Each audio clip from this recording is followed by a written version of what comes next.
Queen A1 was like +2.5 according to computer. Unbelievable. 98 on the board, and I think we've got more moves coming in. He's gone for the pawn. Karthik going a pawn hunting against Hikaru, but it turns out to be a mistake as black gets activity. You're hitting that bishop on f5, and Beta, if you fall back to g4, I think Hikaru is eyeing an exchange sacrifice with rook takes g4. Exactly, what a turn of event, just in 2 moves. I told you that white should never go after this b7 pawn. Now the problem is that I think what Karthik blundered that after queen takes d5 there is rook d4. I think that's the problem. And yes, if white falls back bishop g4, then black will simply sacrifice on g4 and go queen f3 check and wins the game. And look at Hikaru, he knows it. He knows that the tables are turning. The Indian GM Karthik Venkataraman had put up a good fight in the classical portion of the second round against Hikaru Nakamura, the world number 2. In the first game of rapid tiebreaks as well, he held Hikaru to a draw. But in the second game of rapid tiebreaks, an exciting game happened.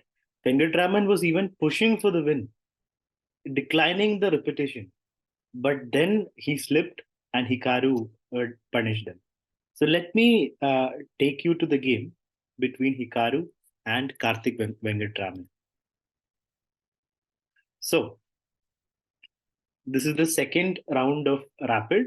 So knight f3 was chosen by Karthik, d5, and we have a transposition to a Tarrasch variation of the queen's pawn game. Queen's gambit declined.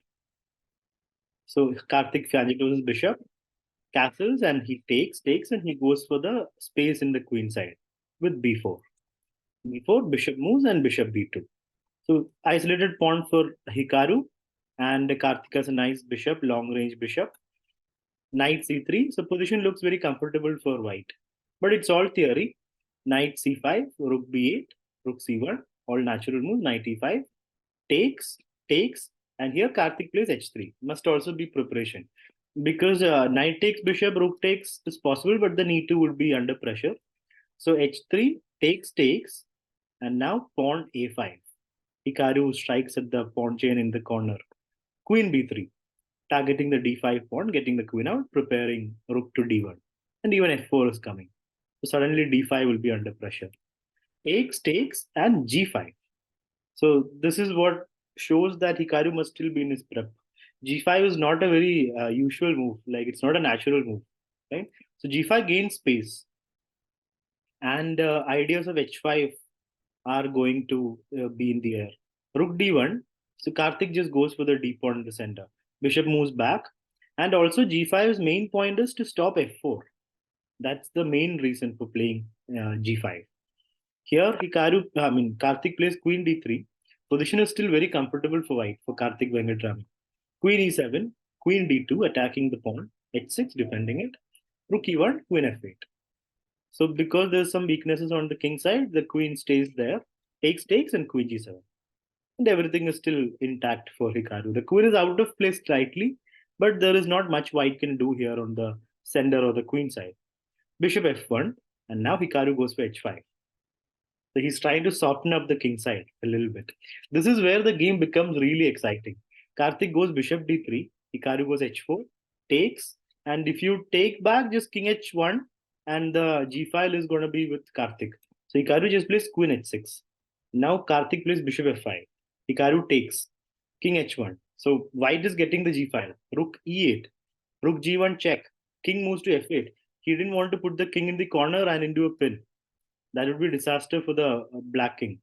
So he goes, so he goes king f8, that's Hikaru. And now knight d3. Preparing f4 and knight e5. Like if Karthik can get that. Queen h5, attacking f3. And now bishop g4, queen h6. And here Hikaru shows he's okay to repeat. He repeats. If Karthik plays bishop f5 one more time, it's going to be a draw. And guess what Karthik played? He played b5. He tells Hikaru, I am not going to draw this. I have the advantage, I'm going to fight for the win. So look at the nerves of the young GM from India. So he goes b5, he's basically passing the move and improving the position a little bit. Rook e7 by Hikaru. Hikaru realizes that he has to do some tough defending here. Now bishop c8, attacking the b pawn. Rook c7. Bishop comes back. Rook c4. And here there's a very tough move that Karthik had to find. Queen a1. The idea is he wants to play Queen a8, and after Queen a1 knight e8, still Queen a8 comes, and then Rook e1 also comes. So Karthik does something similar, Queen b6. I mean, only computer can tell us the difference between this and this. Probably Queen stays on this diagonal, so it's useful to stay there. And Queen f6 wouldn't be possible because after Rook e1 and knight being here, if Queen is on a1, then Queen f6 wouldn't be that possible. So here knight e8 was played, and then Queen takes b7. This is where Karthik loses his advantage. Just to show you the line with Queen a1, same thing will happen. Knight e8 is like the only logical move because Queen a8 is coming. King is stuck, right? If you go King e7, then Rook e1 check comes. And when King goes back, the Queen jumps in. And it's going to be mate. Or you'll have to give up the, the knight and still going to be mate. So that's not possible. So knight e8 is like the only option here, right?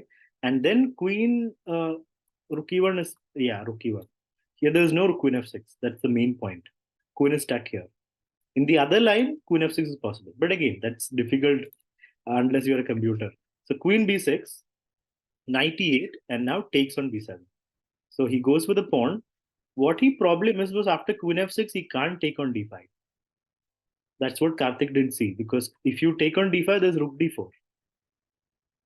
Attacking the knight and the queen. And if the queen moves or if the bishop moves, there is Rook takes bishop. And if you take back, Queen f3 check, and the knight will fall.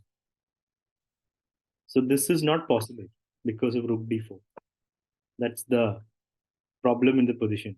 If you move the queen, let's say, where will the queen move? Let's say Queen e4. Oh, sorry, can't go Queen e4. Where can the queen go actually?